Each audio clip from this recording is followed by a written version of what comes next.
So last time, you guys kind of realized through Starcaller and eventually the ending of a dream that Ivan had kind of used to communicate with you all as what he claimed to be a kind of safety precaution as he was traveling on his own. But eventually you all kind of reconciled that you could be allies for the time being, seeing as his mission and yours seem to align for the moment.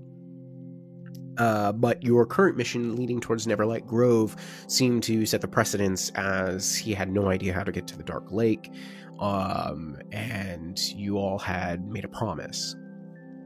And so, after a little bit of travel, some scares, a little bit of madness, you have since arrived in this beautiful cavern with this like kind of beautiful ethereal music and light surrounding you all, and you eventually made your way through what Stool called like fungal wild. And as you guys can see here by some of the tokens on here, everything that looks like a tree, you actually see it moves throughout the fungal wild. They are awakened Zerkwoods, very Ent-like. They're swaying. They've almost kind of got like this dance going as they move amongst the non-awakened Zerkwoods, and you made your way through into this central basin to this mound where you have now met Sovereign Philo, and I messed up her name, Basidia, not Basidua, Basidia. And Philo welcomed you guys. He was like, what can we do for you, travelers?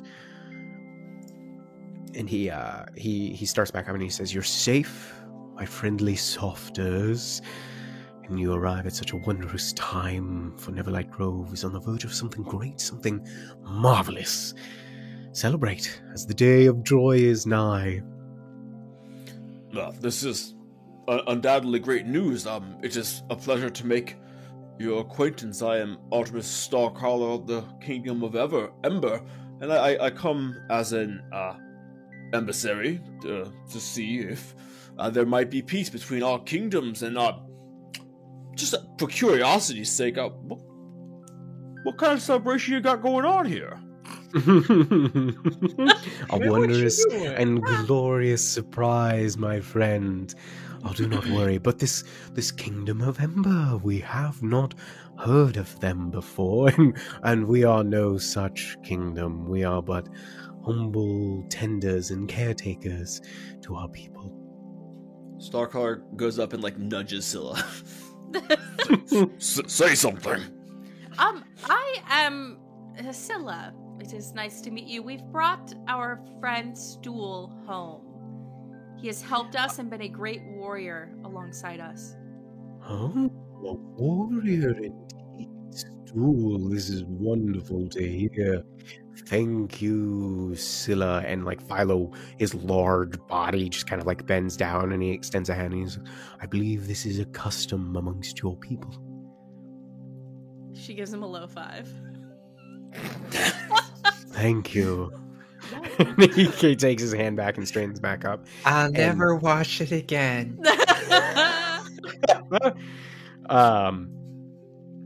And who might you be?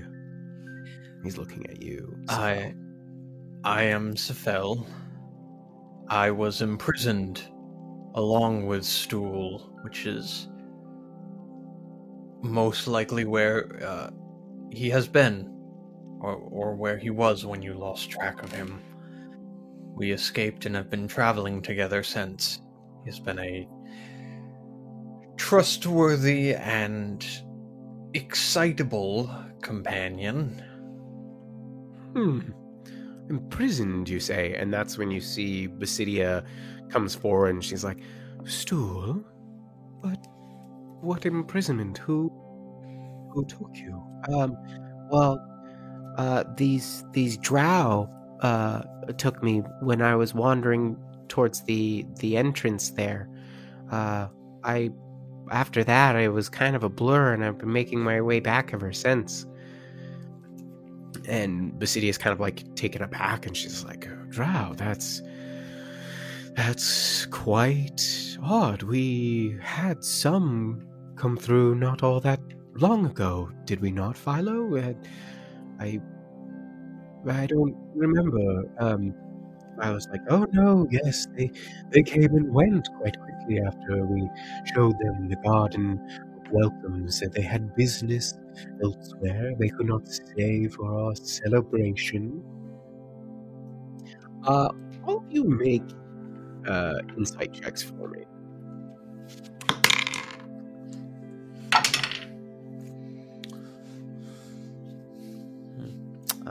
Artemis got a 12. 14. Good. 10. Starcaller and Scylla, you notice that oddly as Sovereign Philo keeps talking about this celebration, and he said this drow group came and went, that Basidia seems kind of almost unnerved every time he brings up this celebration, and is quite surprised that these drow that came have surprisingly already left. You think that she thought that wasn't the case. She doesn't say anything, and you notice that amongst kind of the smaller myconids about that, some are kind of like huddled about Philo, and some are huddled about Basidia, and there's almost this uneasy energy, like a disquiet amongst the harmony that kind of seems to flow about. It's almost like the music doesn't quite match between the two of them. They seem to be in a marital dispute. Or a fungal one. Yeah.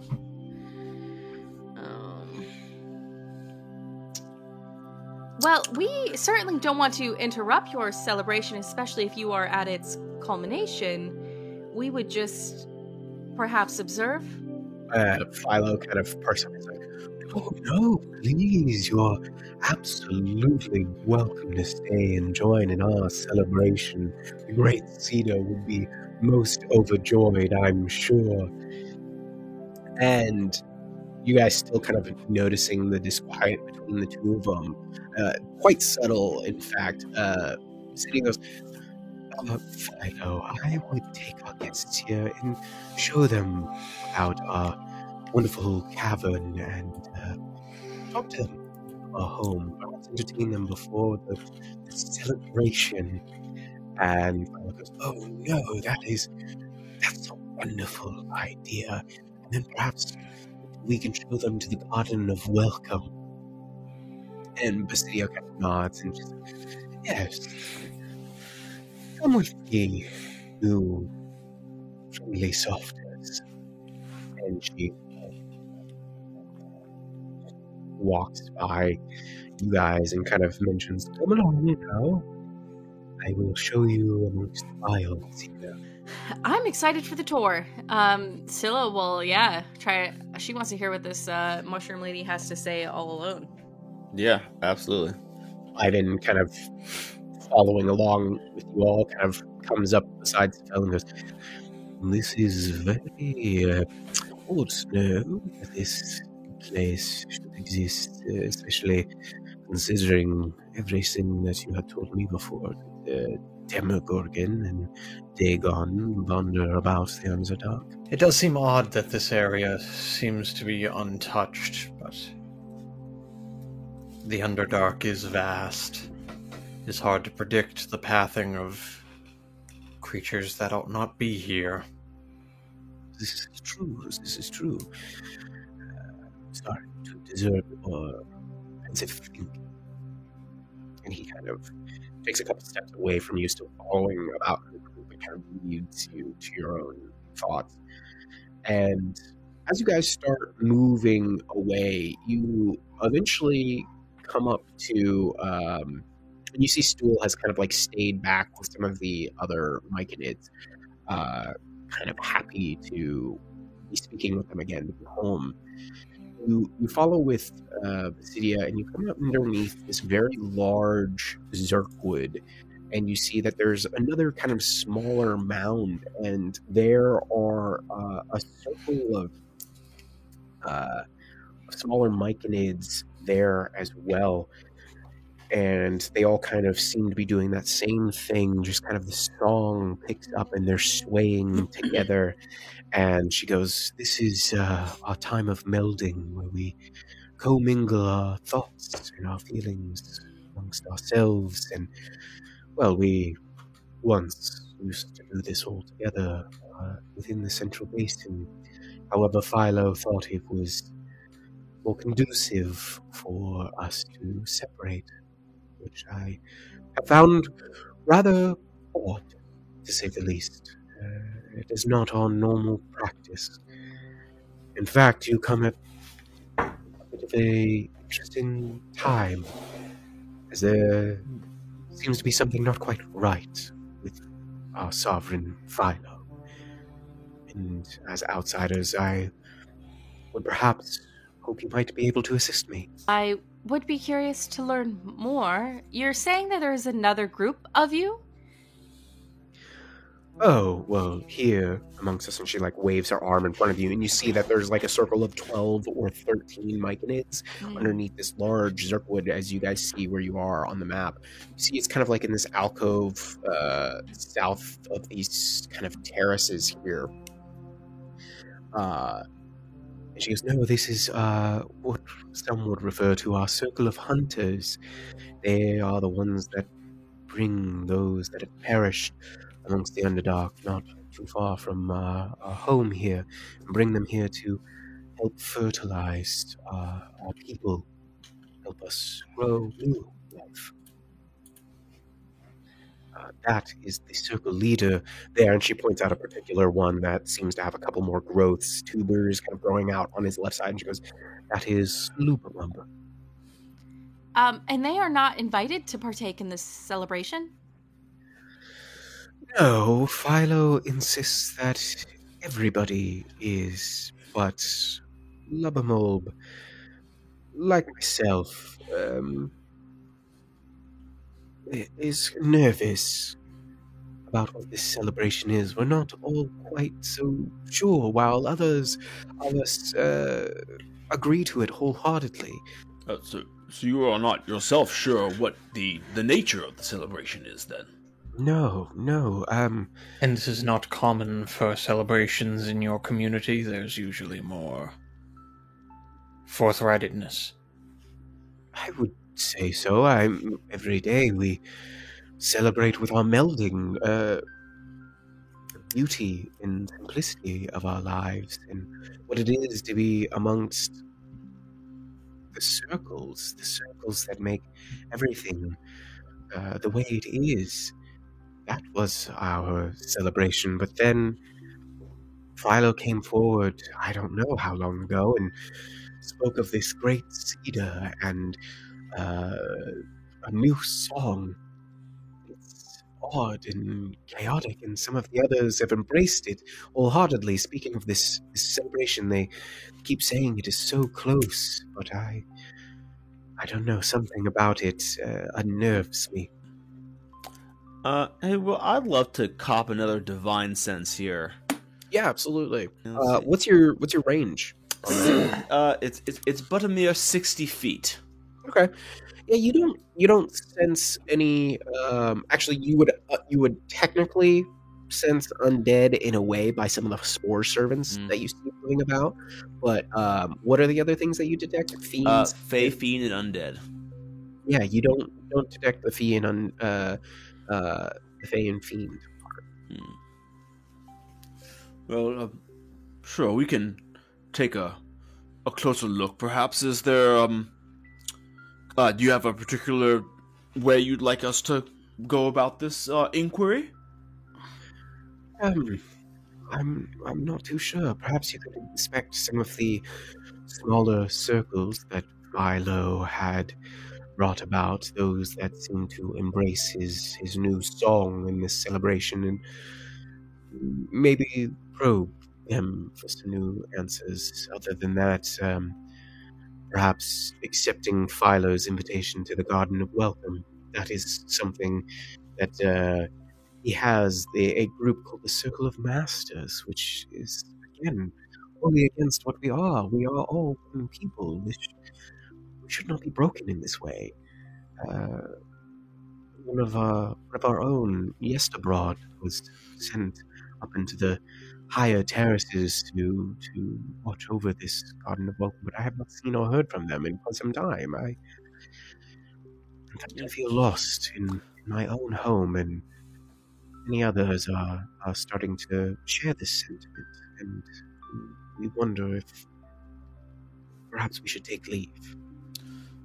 Yes, well, perhaps, and I'll turn to Sefel and Scylla, perhaps we then can take a look at this Garden of Welcome and see what is becoming of it. We should certainly see where it starts from the top. Mm-hmm. But I don't want to discount the information we may gather from speaking to the followers as well. They have less... I falter to say political allegiance, as this clearly isn't what this is, but they have less reason to think they have to withhold information. They may let something more important slip.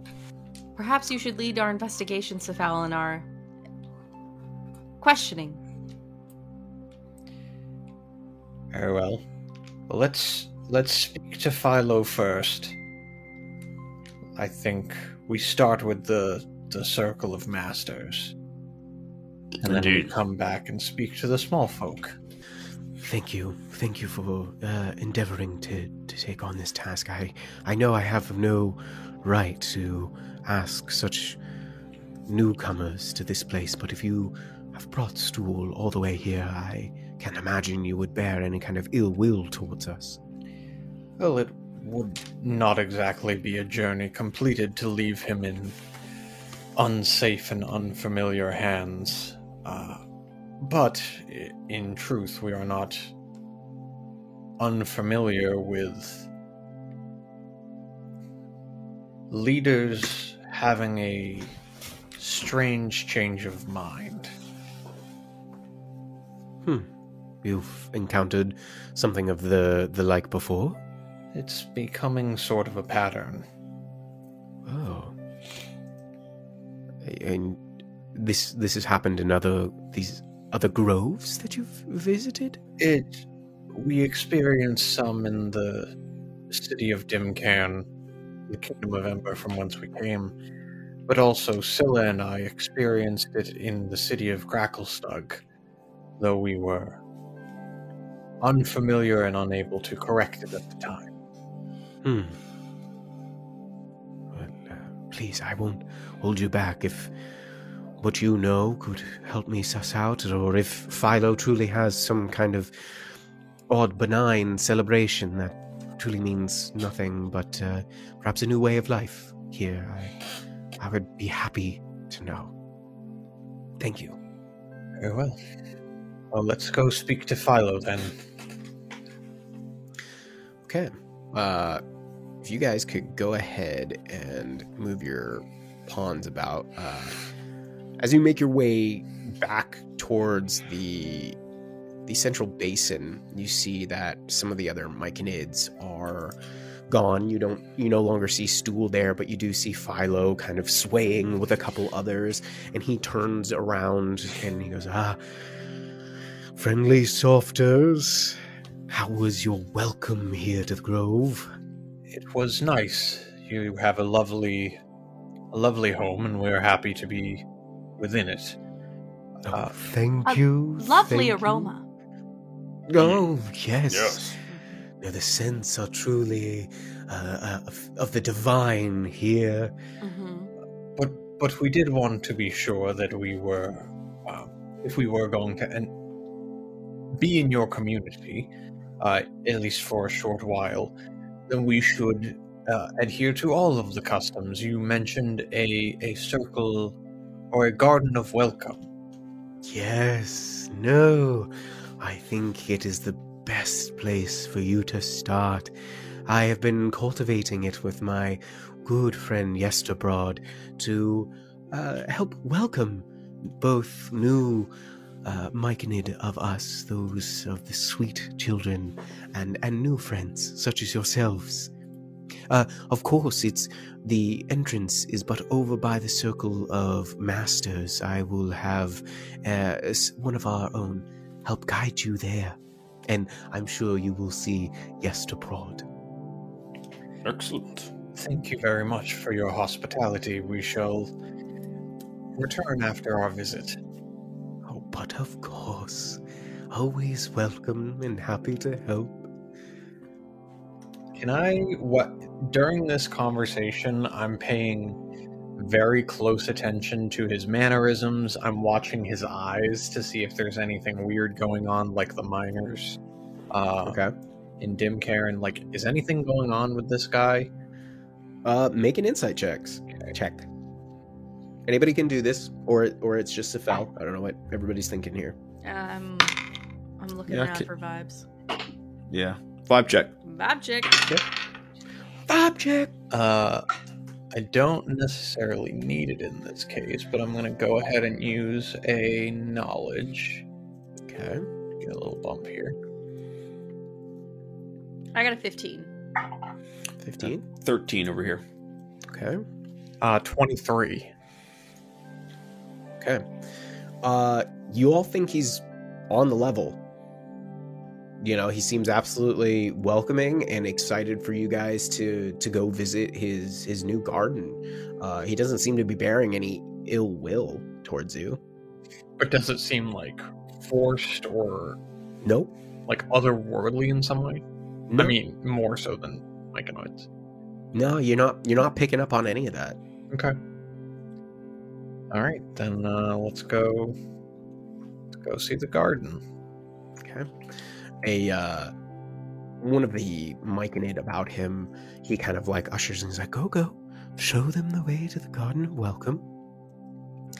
And this Myconid like looks up at the higher plateau that kind of rises higher than all the other terraces, and it's kind of screened by that this natural fence of like soaring zirkwoods and these like tall stalks, and I've revealed some of it here on the map for you guys. You can kind of see this like edge here. Like this is kind of where you see these stalks and stuff. You can hear what sounds like murmurings far above there, like more songs and stuff coming from above. So you start making your way over towards this kind of pathway that slowly leads up. You're getting led by this Myconid, and eventually they reach a point and they're like, oh, just beyond there, please keep going until you eventually come through the Garden of Welcome. You will find Yesterbrod. I'm sure they will come to you and they will give you the best welcome by the Circle of Masters. And they kind of leave you guys to it. They walk back down the path, heading through the fungal woods towards the central basin again. Well, the Garden of Welcome sounds positively welcoming. I'm happy to lead the charge. Yes, let's go find this Yesterbrod. Perhaps at the very least we can bring peace to Basidia. Scylla is heading up. She's heading out. Up. Wherever, if we have to go up. It sounded like we have to go up. Yes. Sorry, I just shifted out. She's out. There goes Scylla. Well, There it was she nice goes. knowing her. She's gone. Yeah, you start heading up, and sorry, freedom controls are not working for me here. As you do, the low kind of like mutterings and murmurings start to go louder. As you guys move up and you reach the top, those mutterings and murmurings, they change into this symphony of moans, cries, and hisses. And the only light comes from a few glowing mushrooms along the edge. And even in the gloom, you can't miss these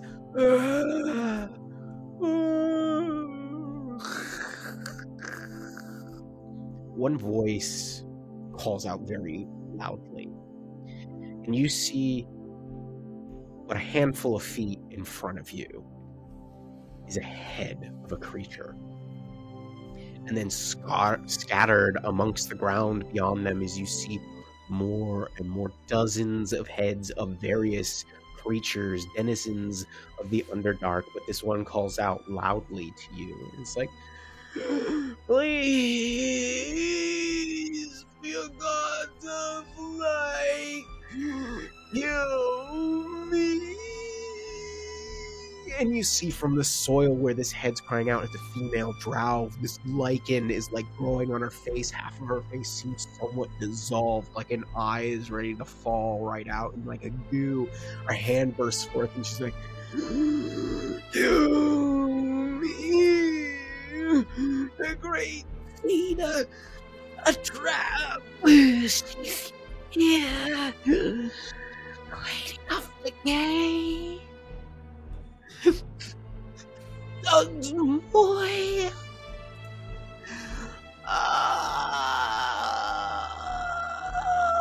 And these cries, these voices, these moans keep coming up. You see the ground is almost riddled with filth. Like a pestilence has just come through here.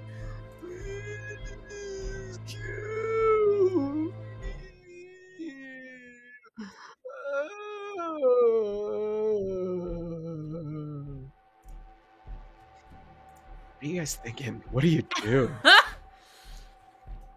This is some Motel Hell shit. This is the worst case scenario right here. I also feel like, just to set the stage, are we unsupervised at this horror show right now? You don't see any myconids at this point. You're all alone amongst this fetid garden. You know, I hate to leave a request unmet. I'm gonna pull up the Gauss pistol and just clap, clap. I was gonna do it if you didn't. So you this female drow that was like, kill me. You kill her. Yep. So you take your magnetic crossbow and she just instantly. Thank you. But the moans and the cries continue on. All these other, you see deep gnomes, you see a couple kobolds. One of them seems to have a helm resembling the city of Dimcairn, the kingdom of Ember. You see more drow. You see dwarves just in these half-decayed, swollen forms, all buried within the earth. So this seems like a cultural difference. Clearly. I think we're past that point. I don't think now is the time for nuance. I think this is very clearly torture and decay. Yeah, I think this is why maybe our friend there was confused when Philo said that the drow had left. Because, yeah, they're here. It's like, no, we kept them. As you guys are saying these things after you've just offed this woman, essentially, the moans within this garden seem to take on almost like a new tone of fear. You're like, oh no. Oh, he comes, please, no. Oh, something's coming. Oh, and dear. you hear this disgusting slithering and slurping,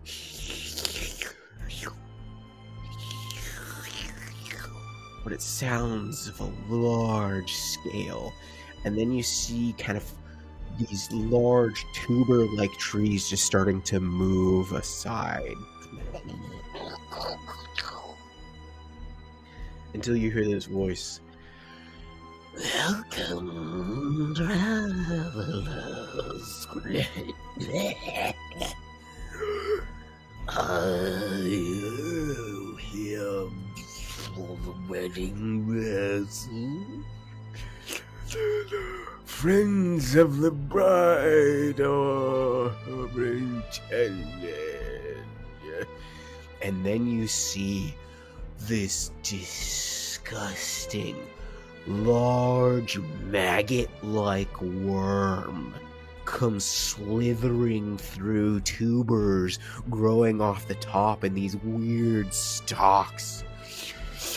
No matter that the love of the great cedar embrace you as you become one with her chosen, the great buddy. Roll for initiative. All right. Well, first in the initiative, we have Scylla. You see these spore servants, a couple spore servants, and this large, almost larva-like creature coming towards you. Oh, don't like that. Nope. But there are like other enemies on the map that are not buried in the ground. No, you see these two drow-like spore servants coming through, and these two myconoid adults. Do you see them on the map? Yeah. Okay. Yeah. Okay. Yeah, they seem to be coming after you as well. Okay. Yeah. I want to rush forward, and I think I'm gonna go for the drow first on my right. So she's sprinting 10 feet forward, trident out. She's gonna make a quick lunge at the drow to her right. Okay. So you sprint to the north. As you're running forward, you feel the crunching of fragile skulls of these half-buried bodies underneath you. Their bodies. Oh my god. But take your swing. Ooh, not great. That's a 10. I'm gonna leave it at a 10 and just take my second attack at the drow. Okay. Yep. That was a miss. You stab force it and it gets twisted amongst fungi and what looks like the remnants of like a chain shirt. Before I do that, I would like to try and shove him prone. Okay. With my shield. I got an 11. I rolled another 2. It's a 9.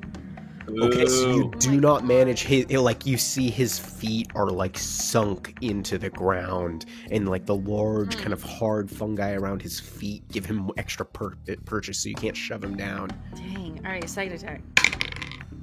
16. That is a hit. Okay. All right. This is. Let's just do it this way then. I will I'll make this a trip attack. So that's another strength save. Okay. 10. Yeah, so he is prone, but Okay. he takes 13 piercing. Okay, you trip him and you stab downwards into it, and you just see the kind of like faded illumination in his eyes immediately just fade, and he's dead, returned back to the earth. That's one I would suggest doing what I did. She's good. It's great. I want to. Travelers, do not resist. Join us in the great wedding. No. I'm gonna. I just move strategically around the Myconid so that I'm further away from my companions, but that's where I'll end my turn. Okay. Next up in the order is Ivan. This is most strange. What is this power that holds over them?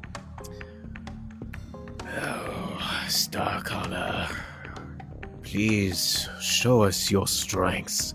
And they reach out and touch you, casting Enhance Ability, Bear's Endurance. So you have advantage on Constitution checks, and you gain 2d6 temporary hit points. Right. And I will let you roll those. I certainly will. And that's gonna be 12 hit points, my friend. Hey! Nice. Oh, baby. Thank you, Ivan. But of course, the mother blesses you with her strength, and you see as he touches you, these almost like these tendrils, almost shadowy. You're not sure if they're actually there, just come across you, and you feel this chill, but you feel stronger for it. Like a presence is wrapped around you, increasing your vitality. And that is, I believe, all of their turn. Let me just double check my bonus actions if I have anything. No, that's gonna be it for the moment, but he just slowly walks forward. His scythe, he kind of lowers it. He's holding it in the two handles, very much like he's ready to cut down grass, and he goes, I'm so sorry that this must be the ends for you, dear Ross. And that is his turn. Artemis, you're up. Alright. Sephel, you're on deck. Alright, well, it's so nice of Ivan and Scylla to move away so we're not in a giant clump anymore. I love that. It's been a hard lesson to learn.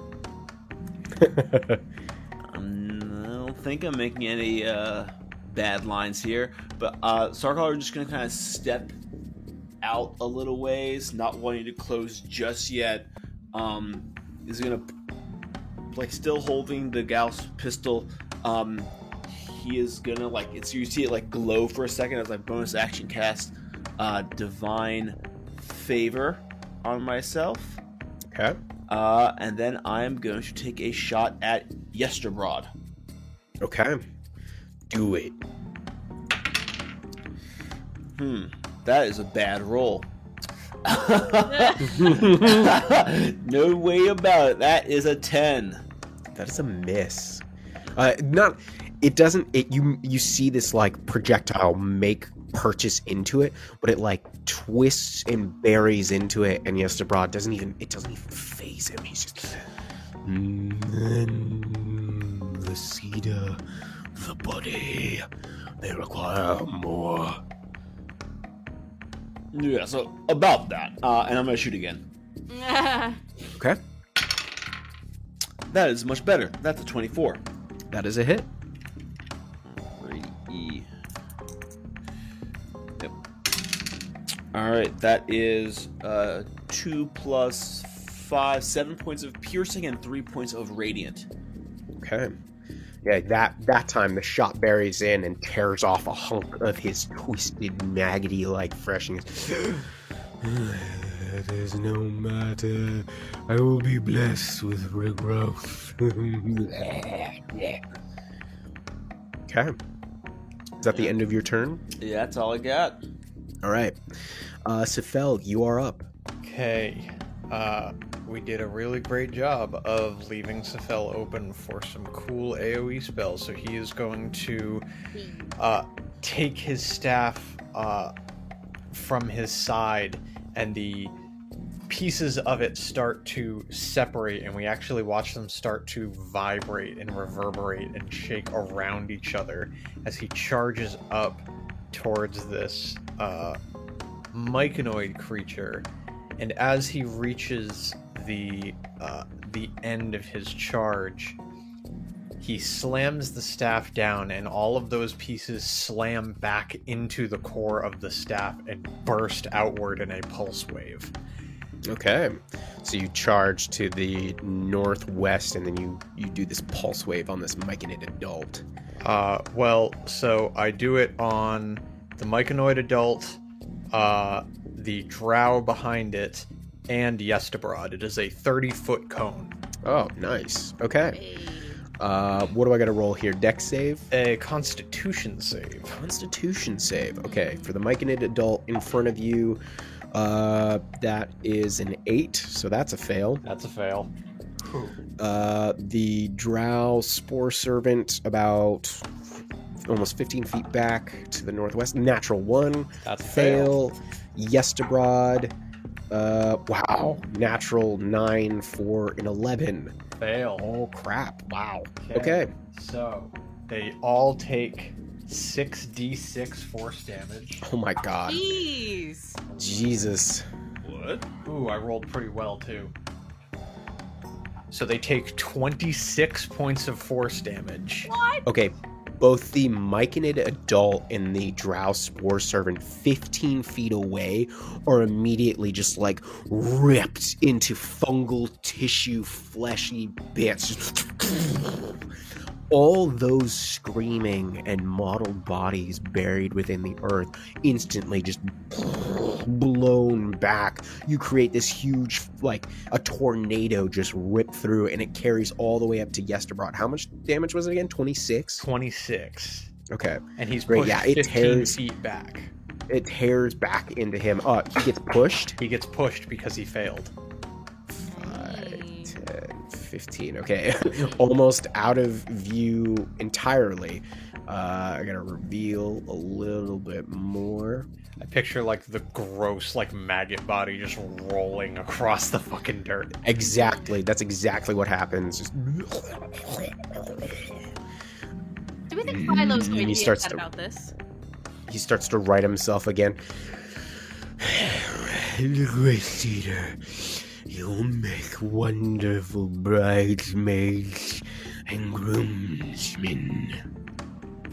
I don't know you like that. Okay, is that your turn? That fabulous turn? That is my turn. Okay. Well, next up is Yesterbrod, but now I have to calculate how much friggin' damage you did to him. Alright, you did 26 out of what he had left. Wow. Good maths. Good maths. Smart. Alright, he starts to, like, slither forward again. Please, join us. He moves in 30 feet. That was 30 feet, yeah, right. One more? Okay. Let me check my distance here as he gets in. 10, 15, 20. Yeah. He, like, towards Ivan and Sefel. He goes,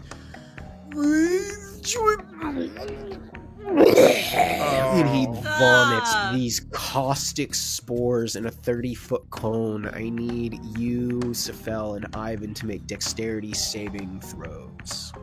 Dexterity saves, okay. Ivan, nat 20, makes it. He's just like, ooh, no thanks. 13?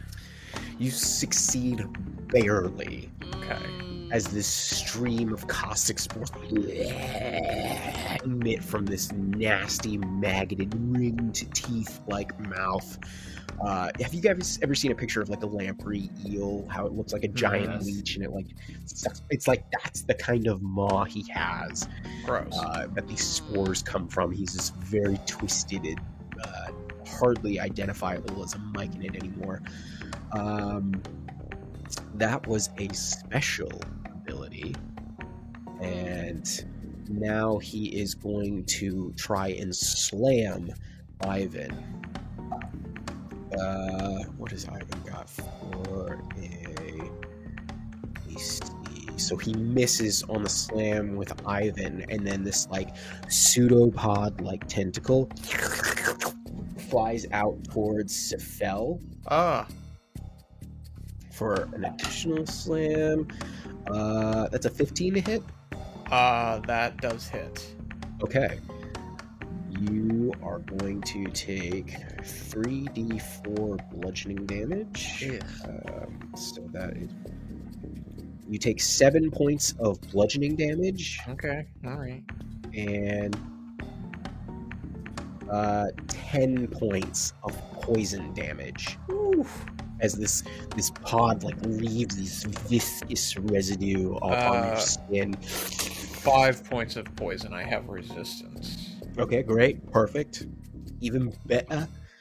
And that is their turn. Next up is the only servant left, this Myconid adult who turns on Scylla and tries to kind of slam out at you. Its spores just Yes. Mm. 20 miss. Second swing, also a miss. So it just swings, banging off your steel. It almost has no power behind it. And now we are back up at the top of the order with Scylla. Yeah, I'll swing out at this Myconid who's... Okay. 24. That is absolutely a hit. Okay. We're playing Pathfinder 2nd edition. That would have been a crit. 6 piercing. Bad roll. Okay.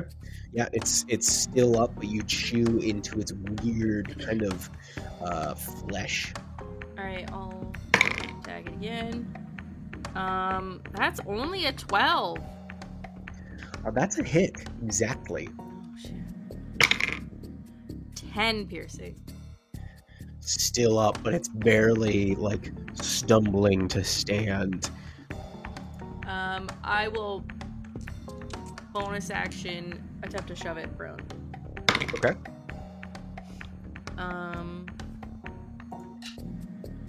I got a 10. 16. Okay, you shove it prone.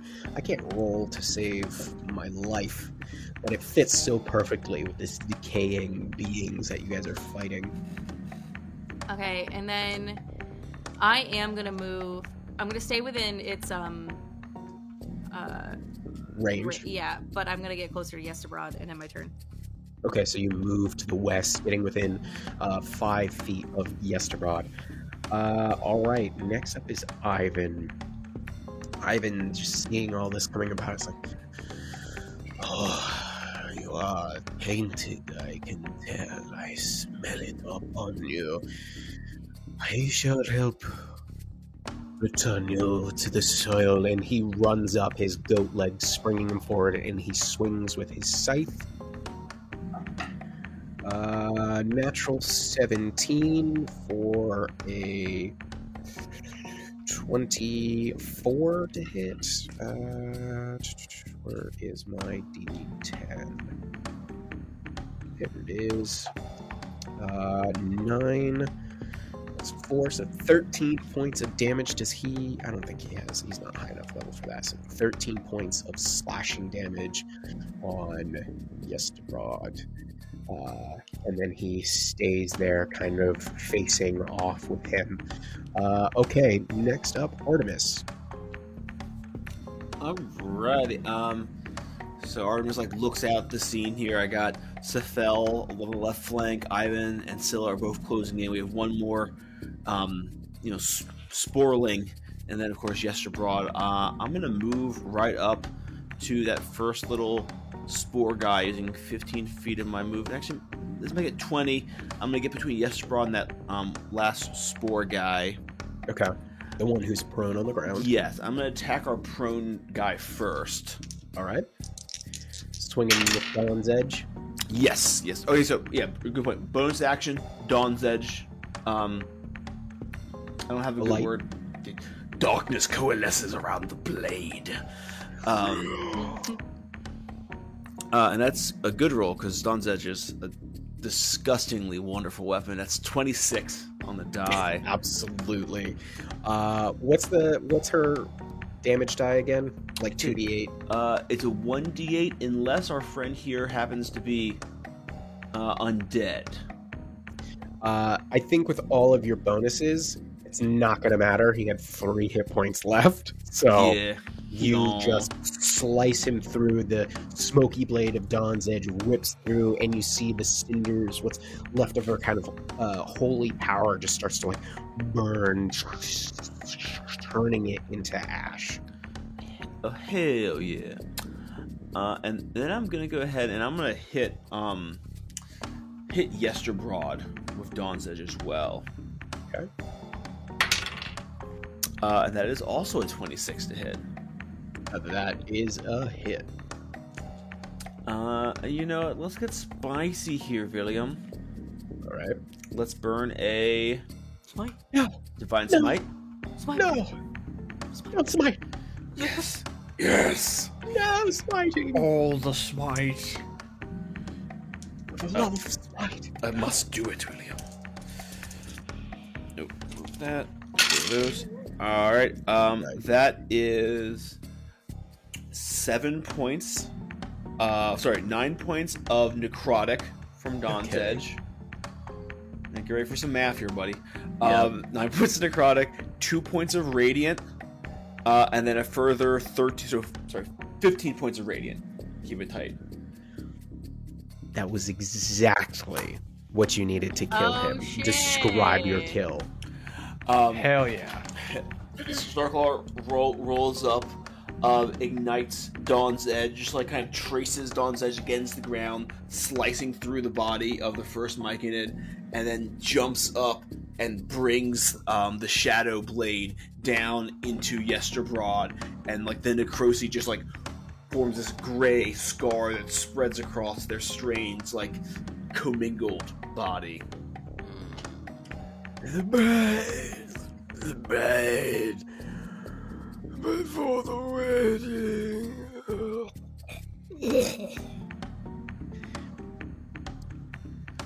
And there you are standing in this horrid bodies everywhere, this garden of death, a garden of horror, certainly not a garden of welcome. What are you guys thinking? I'm worried. Gone. Finish it right there. End scene. I'm worried. Sam, 2023. Yeah. Yep. It does seem as though they aren't going to be super happy about this. Well, What? I think their feelings no longer matter to me. I find myself agreeing with Starcaller. This is not a welcome by any means. DM, this, like, in the top northeast corner of what is visible to us right now, Yeah. is that a pit, like a cliff face? It's yeah, I'll reveal a little bit more of the map here for you. Oh, this is So Stefel's you bread see- and butter, then. What was that again? It's Stefel's bread and butter. Dead Hell bodies, yeah. hole to put them in. You're a step Yes. ahead of me. So this kind of lower section here, that is like drop down into nothing, but you see that this higher like white outlined area, that is cliff and cavern walls, and to the south of you it does the same thing. It kind of pinches inward, and you see that this is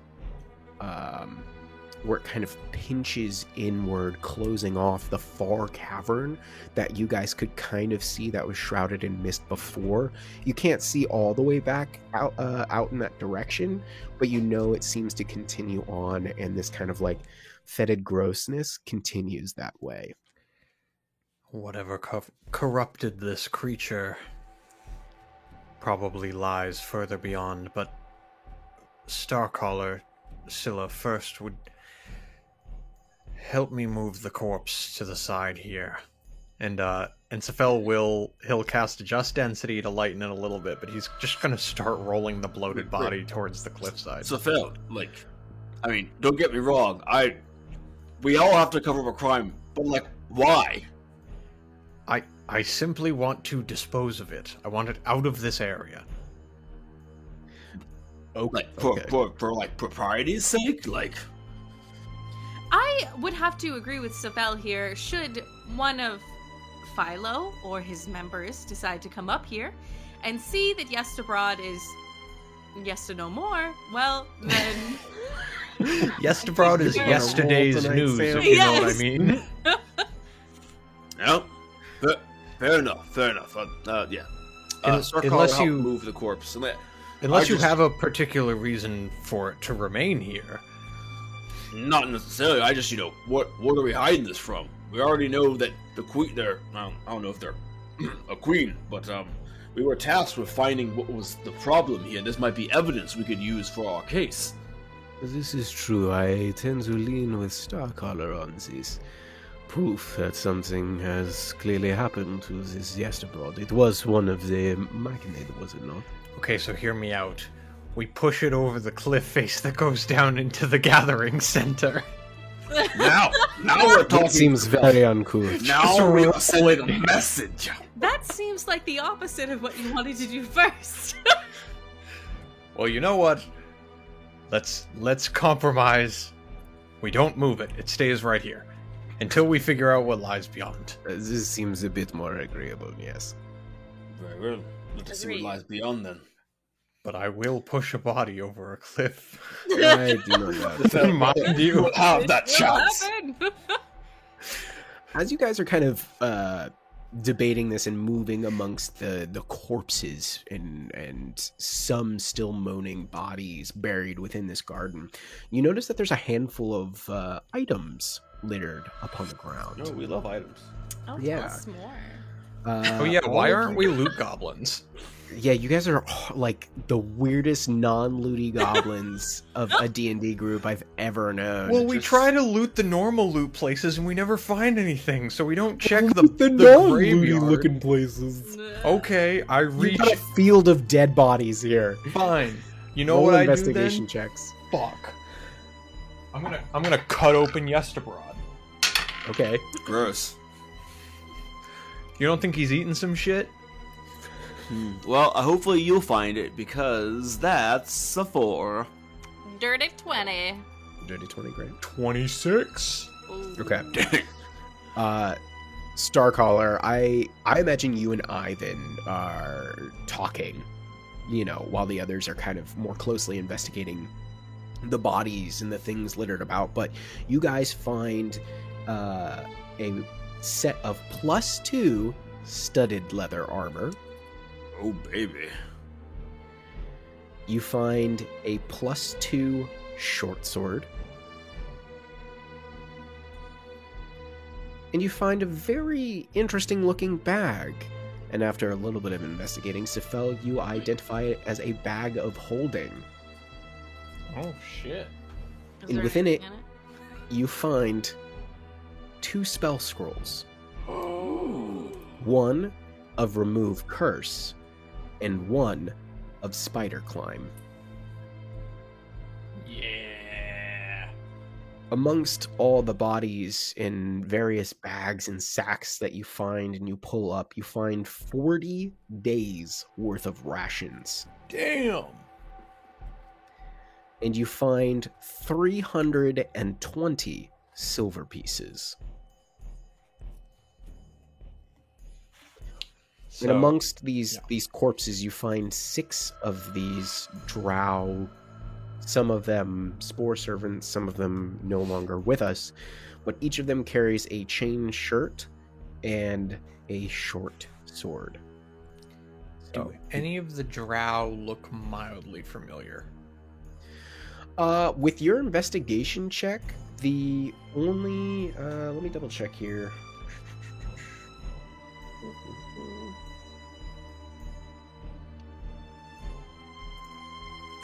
Yes, in fact, one of them does. The one that Starcaller killed before Yesterbrod appeared actually looks familiar as you look down, and you see that she actually holds an insignia of what you identify as Loth.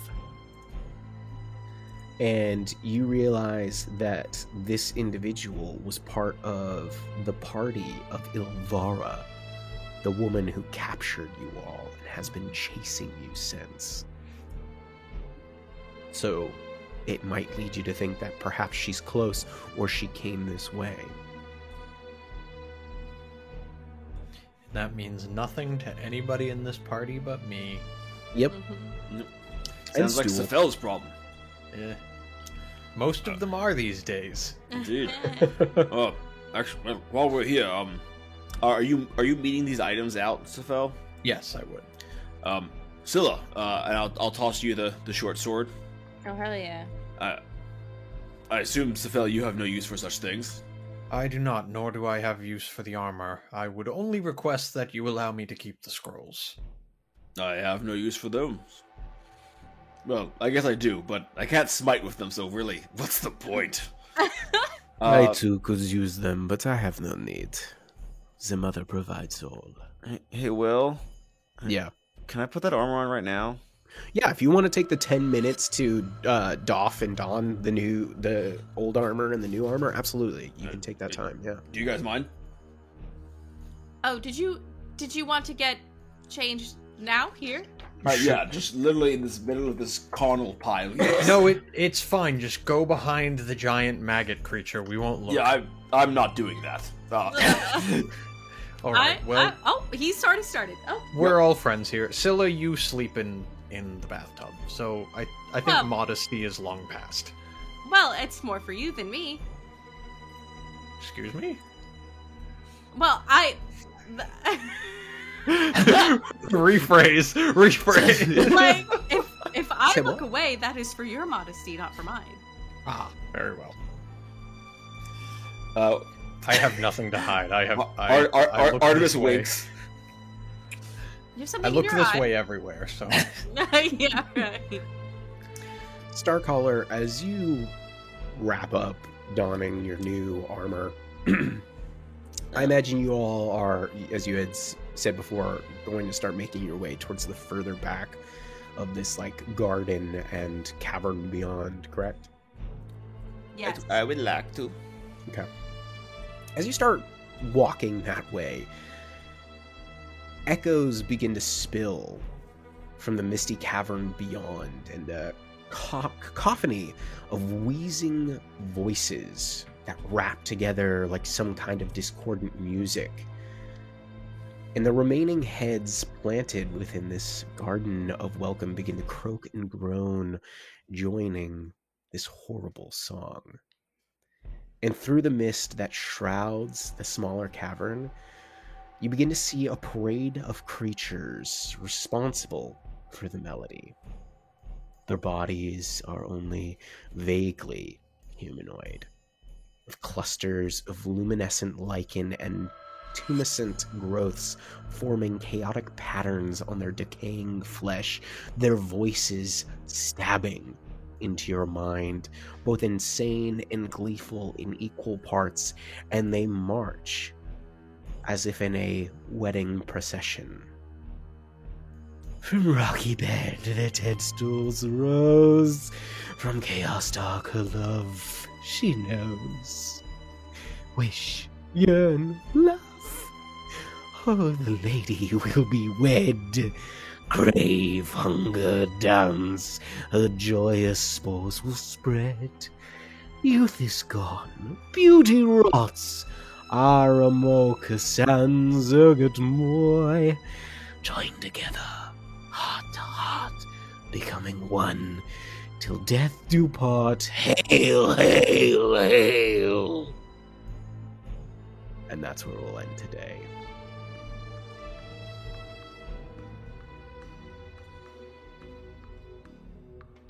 Well, boy howdy, how about the end of that episode? That was a good one, and I'm not just saying that at the end of every episode. But I am here with more news. Yes, this is another update for our outro. We've got a couple great things going on.